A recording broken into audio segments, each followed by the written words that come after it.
Assalamualaikum warahmatullahi wabarakatuh.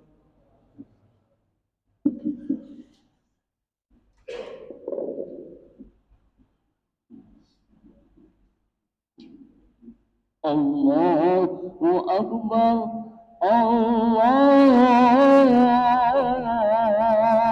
Akbar.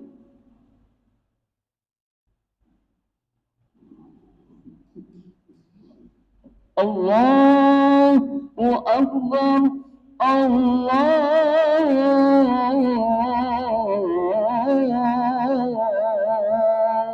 Akbar. أشهد أن لا إله إلا الله.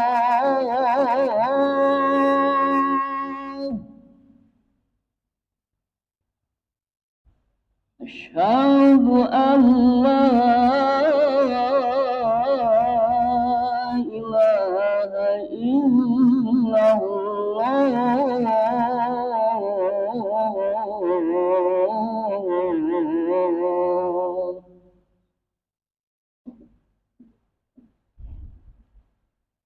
أشهد أن محمدا رسول الله.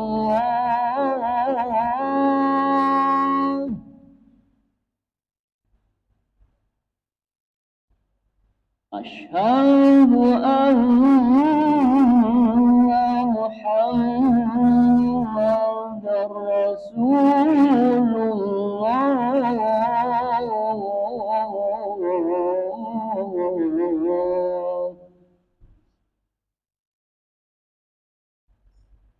حي على الصلاة.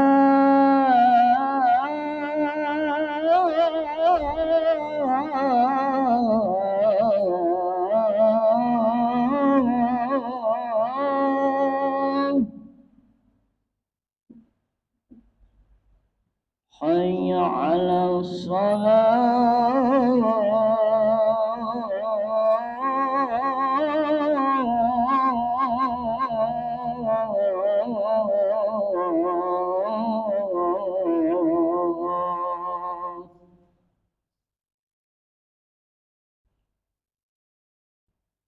حي على الفلاح.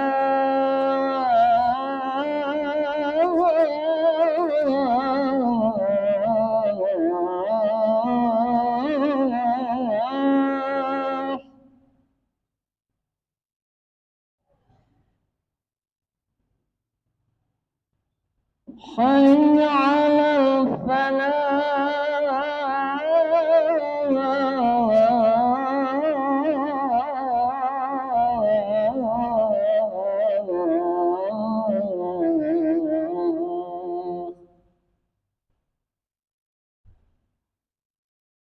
الله أكبر، الله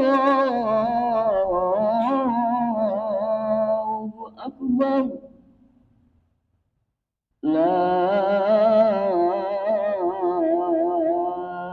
إله إلا الله.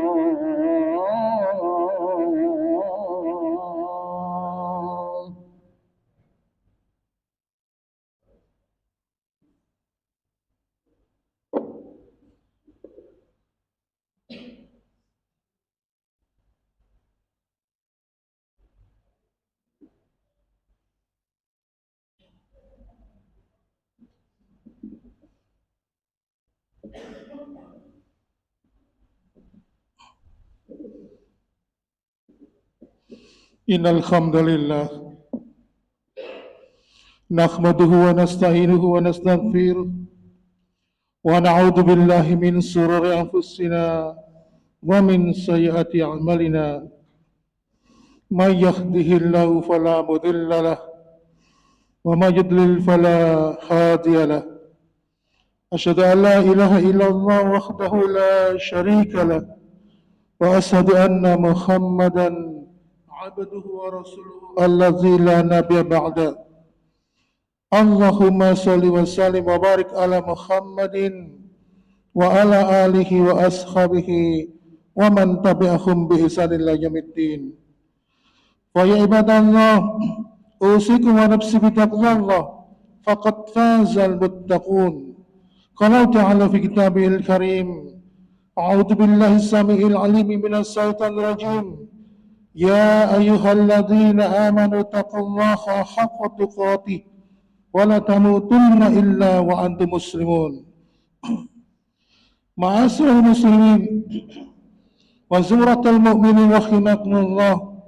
Alhamdulillah, senantiasa kita bersyukur kepada Allah Subhanahu wa taala yang senantiasa memberikan kepada kita berbagai macam kenikmatan, dan kenikmatan terbesar yang sampai saat ini kita sembatkan dalam hati kita adalah ketika Allah Subhanahu wa taala memilih kita di antara sekian hamba-Nya sebagai hamba-hamba yang diberikan hidayah dan petunjuk dari Allah Subhanahu wa taala. Dan perlu diketahui bahwa ketika kita hadir di pada siang hari ini di majelis ini bukan karena sehat kuat fisik jasmani kita, tetapi sesungguhnya itu adalah semata-mata karena pertolongan dari Allah Subhanahu wa taala. Oleh karena itu, ma'asyiral muslimin, sebagai bentuk rasa syukur kita kepada Allah atas berbagai macam limpahan hidayah, inayah, dan nikmat-nikmatnya lainnya, maka kita tunaikan dengan meningkatkan iman dan takwa kepada kita. Kita bayar semua kenikmatan itu dengan senantiasa meningkatkan iman dan takwa kita kepada Allah Subhanahu wa taala. Sebagaimana para teladan terdahulu, ketika mereka mendapatkan nikmat, maka nikmat itu selalu ditunaikan untuk menjalankan segala perintah dari Allah dan Rasul-Nya. Ma'asyiral muslimin wa zumratal mu'minin rahimakumullah. Setiap memasuki tahun baru Islam sering dibahas tentang hijrah, di mana Rasulullah SAW berhijrah dari kota Mekah ke kota Madinah, di mana hijrah itu artinya adalah berpindah atau meninggalkan sesuatu yang buruk menuju pada sesuatu yang baik. Ma'asyiral muslimin, kalau kita membaca kitab sejarah, banyak sekali peristiwa-peristiwa di balik hijrah Nabi dari kota Mekah ke kota Madinah. Oleh karena itu, pada kesempatan siang hari ini yang singkat ini, khatib akan menyampaikan salah satu kisah dari sekian banyak kisah yang menyertai perjalanan hijrah Rasulullah SAW dari kota Mekah ke kota Madinah. Salah satunya kisah itu diangkat dalam sebuah riwayat yang disampaikan oleh Imam An-Nasai. Ja'a rajulun ila Nabi sallallahu alaihi wasallam. Pada suatu ketika datanglah seorang laki-laki datang di hadapan Nabi Muhammad sallallahu alaihi wasallam. Ternyata dia adalah laki-laki A'raf. Kalau di bahasa Indonesia kan A'raf itu artinya laki-laki dari suku Badui, Arab Badui, yang hidupnya berpindah-pindah, tidak mempunyai tempat tinggal yang tetap. Lalu kemudian laki-laki itu mengucapkan dua kalimat syahadat, mengucapkan keimanan, mengikrarkan keislamannya, dan setelah itu dia pun mengikuti segala apa yang telah diperintahkan oleh Allah dan Rasul-Nya. Dan tidak lupa setelah itu, ma'asyiral muslimin, terjadilah peristiwa hijrah, sehingga Arab Badui itu pun ikut hijrah bersama Rasulullah SAW dari kota menuju ke kota Madinah.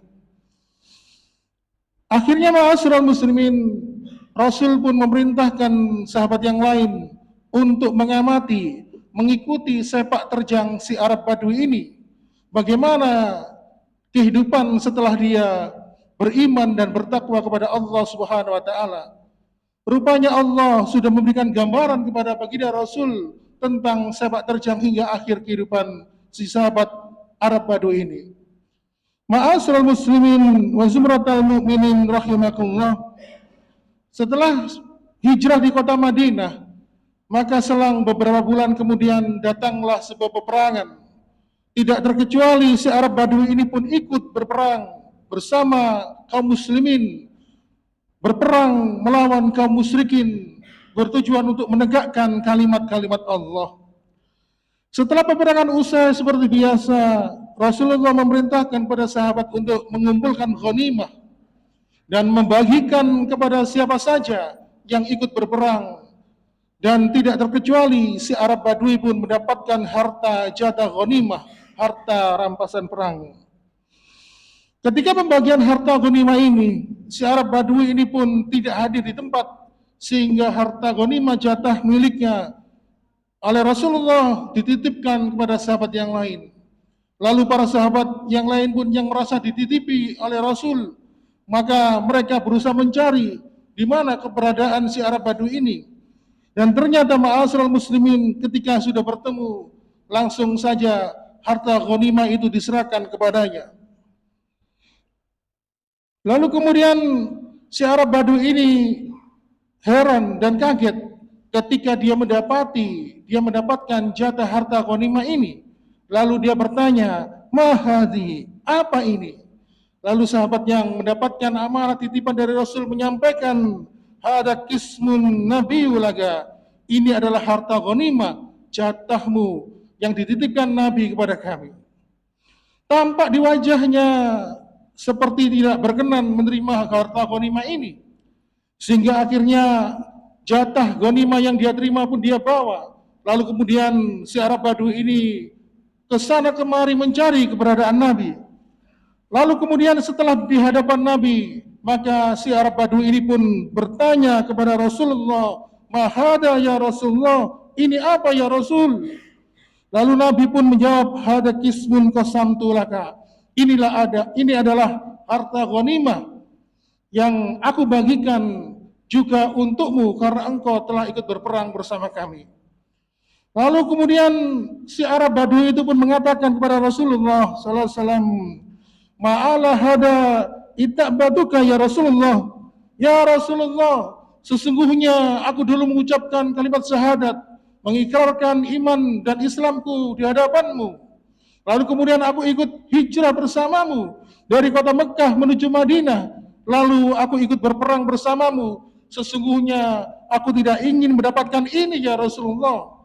Aku tidak ingin mendapatkan ghanimah, tetapi aku ingin mendapatkan yang lain, jaminan yang lebih besar dari ini. Lalu kemudian dengan tersenyum dan dengan penuh kelembutan, Rasulullah SAW pun bertanya, "Lalu apa yang engkau inginkan jika engkau tidak ingin mendapatkan harta jatah ghanimah ini?" Lalu Arab Badui pun berkata, "Ya Rasulullah, ketika aku masuk Islam, aku hijrah bersamamu, kemudian aku ikut berperang bersamamu, maka aku ingin mendapatkan ada sebuah anak panah yang menancap tepat di batang leherku ini, sehingga aku pun jatuh tersungkur, lalu aku mati, dan aku dikategorikan jihad fisabilillah, mati dalam peperangan membela kalimat Allah, sehingga aku masuk surga sebagaimana yang telah dijanjikan oleh Allah dan Rasulnya." Lalu Rasulullah SAW pun tersenyum mendengar keinginan si Arab Badui itu. Lalu Rasulullah menyampaikan, "Istaqdukillaha istuka." Kalau memang itu adalah keinginanmu, kalau itu adalah memang cita-citamu, maka apabila engkau jujur di dalam hatimu dan niatmu, pasti Allah yang akan mewujudkan keinginanmu. Akhirnya ma'asyiral muslimin, berpisahlah mereka berdua, dan diceritakan dalam sebuah riwayat, selang beberapa bulan kemudian datanglah peperangan berikutnya. Setelah peperangan itu usai, Rasulullah SAW memerintahkan para sahabat untuk mengumpulkan jenazah pasukan kaum muslimin untuk diurus, untuk dimakamkan. Lalu ternyata di situ salah satu korban yang meninggal dari peperangan itu adalah tampak seorang Arab Badui. Lalu salah seorang sahabat pun melaporkan kepada Rasulullah SAW. Lalu Rasulullah bertanya, "Bukankah dia Arab Badui yang dulu pernah menolak harta ghanimah dan dia ingin mati syahid dalam peperangan?" Lalu sahabat pun mengatakan, "Bala ya Rasulullah." Benar ya Rasulullah, dia dulu mengatakan ingin masuk Islam, kemudian hijrah bersamamu dari kota Mekah ke Madinah, lalu berperang bersamamu, dia ingin mendapatkan sebuah anak panah yang menancap tepat di batang lehernya, sehingga dia mati jatuh tersungkur. Akhirnya dia dimasukkan surga oleh Allah sesuai dengan janji dari Allah dan Rasulnya. Ma'asyiral muslimin wa zumratal mu'minin rahimakumullah. Ternyata Allah membayar kontan, membayar cash permintaan si Arab Badui. Dia ditetapkan oleh Allah sebagai salah satu syuhada, meninggal sesuai dengan keinginannya, yaitu ada sebatang anak panah yang menancap tepat di batang lehernya.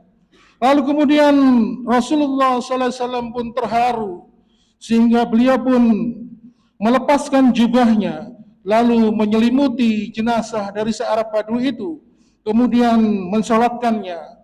Setelah disolatkan, kemudian Rasulullah SAW pun berdoa, Allahumma hada abduka kharaja muhajjiran fi sabilika faqatala hada kutila wa ana sahidun ala zalika.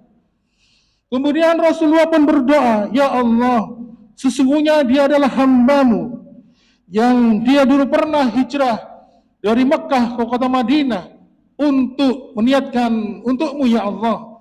Lalu kemudian dia bersamaku berperang di jalanmu dan berjihad memperjuangkan namamu. Dan akhirnya dia terbunuh. Wa ana syahidun ala zalika. Ya Allah, aku adalah saksi untuknya di pengadilan akhirat yang engkau tegakkan kelak di hari kiamat. Inilah ma'asyiral muslimin, kisah seorang Arab Badui yang masuk Islam, kemudian dia mengikuti perintah Allah dan Rasulnya sampai mengikuti Rasulullah hijrah dari Mekah ke kota Madinah, sehingga akhirnya dia mendapatkan apa yang dia inginkan, yaitu mati dalam keadaan syahid di medan peperangan. Dalam riwayat Imam An-Nasai ini mengandung dua pelajaran, ma'asyiral muslimin. Pelajaran yang pertama adalah sesungguhnya pecinta dunia senantiasa menjadikan dunia ini sebagai tujuannya. Dan orang-orang yang senantiasa mempunyai tujuan keinginan dunia ini, keinginannya hanyalah receh dan remeh, hanya berkutat kepada hawa nafsu untuk memenuhi keinginannya. Berbeda dengan orang-orang yang cita-citanya adalah akhirat, mereka melambungkan keinginan mereka di pintu-pintu langit dan mengharapkan hanya Allah lah yang mampu memenuhi keinginan mereka. Sebagaimana kita melihat kisah Arab Badui dalam kisah di atas, Arab Badui tidak ingin dunia, Arab Badui menginginkan kehidupan akhirat, Arab Badui menolak ghanimah, lebih memilih mati di jalan Allah dengan harapan dia masuk surga sesuai dengan apa yang telah Allah janjikan. Oleh karena itu, ma'asyiral muslimin wa zumratal mu'minin rahimakumullah. Oleh karena itu, marilah kita senantiasa menanamkan kepada diri kita untuk mempunyai cita-cita akhirat, keinginan dalam kehidupan akhirat, sedangkan dunia ini adalah sarana kita untuk menggapai cita-cita tersebut. Ma'asyiral muslimin, sedangkan pelajaran yang kedua dari hadis Imam An-Nasai ini adalah sesungguhnya siapapun yang mempunyai cita-cita akhirat dan kalau dia jujur, seperti kata Rasulullah tadi, kalau dia jujur dengan dalam hatinya, dalam niatnya, maka tidak ada yang bisa mengabulkan keinginannya kecuali hanya Allah Subhanahu wa taala. Makanya kalau kita melihat di sekitar kita, banyak sekali orang-orang yang tidak mungkin mereka itu menjalankan atau memenuhi keinginannya, cita-citanya, tapi nyatanya mereka dapat memenuhi keinginan tersebut. Seperti kita melihat ada seorang yang buta matanya, tapi mampu menghafalkan Al-Quran, padahal jangankan membaca. Padahal kita ini kalau menghafalkan Al-Quran harus membaca dan sebagainya. Tetapi Allah jadikan mereka yang buta matanya mampu menghafalkan Al-Quran 30 juz. Sering kita melihat ada orang seperti tukang beca yang bisa naik haji, padahal kita tahu isi dompetnya tidak pernah tebal. Bahkan ada sebuah kisah nyata yang cukup menarik. Ada seorang tukang beca yang menabung setiap hari adalah 2.000 rupiah untuk mendapatkan keinginannya menunaikan ibadah haji. Pada suatu ketika si tukang becak ini punya keinginan setiap hari Jumat menggratiskan tumpangan becaknya. Dan akhirnya Allah pertemukan dengan seorang pengusaha besar, seorang konglomerat yang tiba-tiba dia punya keinginan naik becak. Akhirnya ketika dia membayar becak itu, ongkos becaknya, si tukang becak itu pun mengatakan, saya berjanji kepada Allah, setiap hari Jumat, saya menggratiskan tumpangan becak saya kepada siapapun penumpangnya. Akhirnya ma'asyiral muslimin, sang pengusaha konglomerat itu pun terketuk hatinya.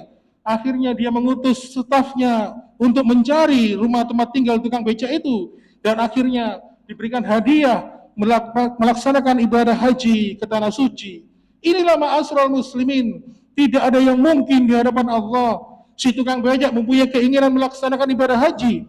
Dia jujur di dalam hatinya, dia ikhlas dalam niatnya, dan Allah dengan cara yang lain mengabulkan keinginan dan cita-citanya. Dan tidak ada yang tidak mungkin bagi Allah Subhanahu wa taala mengabulkan keinginan hambanya selama keinginan itu jujur di dalam hatinya. Ma'asyiral muslimin, kalau kita melihat kisah yang lain, ada seorang ustadz kampung yang tidak memiliki pendidikan formal, tetapi ketika dia mendirikan pondok pesantren, karena niatnya jujur, ikhlas dalam berniat, maka Allah jadikan keberkahan dalam pesantrennya dan berkembang pesat, mempunyai santri ribuan, dan lulusan dari pesantren itu dapat melahirkan dai-dai yang cukup membawa agama ini mendapatkan kemuliaan di hadapan Allah Subhanahu wa taala. Dia jujur dalam niatnya. Walaupun kita melihat banyak sekarang orang-orang yang bergerak mentereng, profesor, doktor, dan sebagainya, tetapi tidak mampu mewujudkan pendidikan yang berkualitas untuk umat ini. Ma'asyiral muslimin, sebagai penutup dari khutbah pertama ini, ma'asyiral muslimin, ada sebuah kisah yang cukup menarik dari kota Riyadh di negara kerajaan Saudi Arabia. Ada seorang yang sudah renta usianya, bila dilihat dari rambut dan kulitnya, datang ke sebuah pesantren hafalan Al-Quran. Lalu kemudian dia datang kepada gurunya. Dia menyampaikan niat keinginannya untuk menyantri di sini, untuk menjadi penghafal Al-Quran. Dan ternyata sempat diremehkan oleh santri yang ada di situ, sambil mengatakan, bagaimana mungkin Pak, panjenengan sudah sepuh, sudah tidak mampu seperti kita ini yang masih muda menghafalkan Al-Quran. Tapi apa alasan Bapak yang sudah sebut tadi? Dia mengatakan, wahai Syekh, saya ingin nanti ketika di alam kubur saya mendapatkan teman, dan teman itu adalah hafalan Al-Quran yang saya punya, dan saya ingin mendapatkan teman sampai menemani saya di hadapan Allah Subhanahu wa taala. Akhirnya ma'asyiral muslimin, Bapak yang sudah tua dan renta tadi diizinkan oleh pimpinan pesantren itu untuk nyantri di situ, dan akhirnya dikisahkan singkat cerita dalam waktu 4 tahun beliau sudah mampu menyelesaikan hafalan Al-Qur'annya 30 juz, dan selang 2 tahun berikutnya akhirnya beliau pun dipanggil oleh Allah Subhanahu wa taala. Memang kalau kita melihat secara usia dari wajahnya yang sudah kulitnya keriput, kemudian rambutnya memutih semuanya, tampak tidak mungkin kalau beliau mampu menghafalkan Al-Quran. Tetapi Allah yang mengabulkan cita-citanya, jujur dalam hatinya, ikhlas dalam niatnya, maka bagi Allah tidak ada yang mungkin. Oleh karena itu, ma'asyiral muslimin, mudah-mudahan kisah di balik hijrah Nabi Muhammad SAW ini, bahwa apa yang bisa kita petik adalah bahwa senantiasa marilah kita menanamkan sifat kejujuran di dalam niat kita kepada Allah Subhanahu wa taala. Orientasikanlah segala keinginan kita, orientasikanlah segala niat dan tujuan kita hanya mendapatkan ridha dari Allah Subhanahu wa taala. Aqulu qouli hadza wastaghfiru li wa lakum innahu wal ghafurur rahim.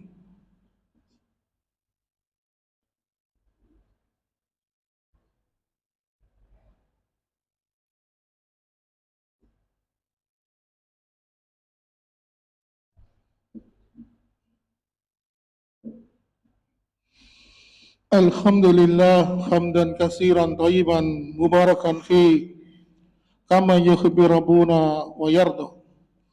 أشهد أن لا إله إلا الله وحده لا شريك له وأشهد أن محمدا عبده ورسوله الذي لا نبي بعده اللهم صل وسلم وبارك على محمد وعلى آله وأصحابه ومن تبعهم بإحسان إلى يوم الدين فيا عباد الله أوصيكم ونفسي بتقوى الله فقد فاز المتقون قال تعالى في كتاب الكريم أعوذ بالله السميع العليم من الشيطان الرجيم يا أيها الذين آمنوا اتقوا الله حق تقاته ولا تموتن إلا وأنتم مسلمون. Ma'asyiral muslimin, marilah dalam kesempatan khutbah yang kedua ini kita berdoa kepada Allah. Yang perlu kita haturkan, yang kita pinta kepada Allah adalah ampunan dari dosa dan kesalahan kita. Baik dosa yang sengaja maupun yang tidak sengaja kita lakukan. Seraya tidak lupa juga kita memohon hidayah dan petunjuk kepada Allah agar senantiasa kita mendapatkan bimbingannya. Dan juga kita juga mengharap agar ketika nanti dalam kehidupan dunia ini Allah mengakhirkan kehidupan kita dalam keadaan husnul khatimah. A'udzu billahi minasyaitonir rajim. Bismillahirrahmanirrahim. Allahumma shalli wa sallim wa barik ala Muhammadin walhamdulillahi rabbil alamin. Allahumma ighfir lil muslimina wal muslimat wal mu'minina wal mu'minat al ahya minhum wal amwat innaka sami'un qaribun mujibun da'wat. Allahumma ighfirli wa li walidayya warhamhuma kama rabbayani shaghira. Rabbana zalamna anfusana wa illam taghfir lana tarhamna lanakunanna minal khasirin. Rabbana zalamna anfusana wa illam taghfir lana latarhamna lanakunanna minal khasirin. Rabbana zalamna anfusana wa illam taghfir lana latarhamna lanakunanna minal khasirin. Rabbana la tu'akhidna in nasina akhtana. Rabbana wa la tahmil 'alaina isran kama hamaltahu 'alal ladzina min qablina. Rabbana wa la tuhammilna ma la taqata lana bih wa'fu 'anna waghfir lana warhamna anta maulana fansurna al-qaumil kafirin. Rabbana atina fid dunya hasanah wa fil akhirati hasanah wa qina adzabannar. Subhana rabbika rabbil izzati amma yasifun wa salamun alal mursalin walhamdulillahi rabbil alamin.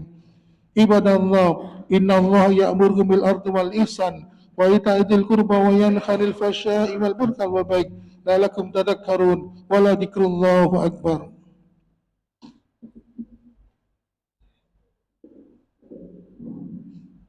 Allahu Akbar, Allahu Akbar.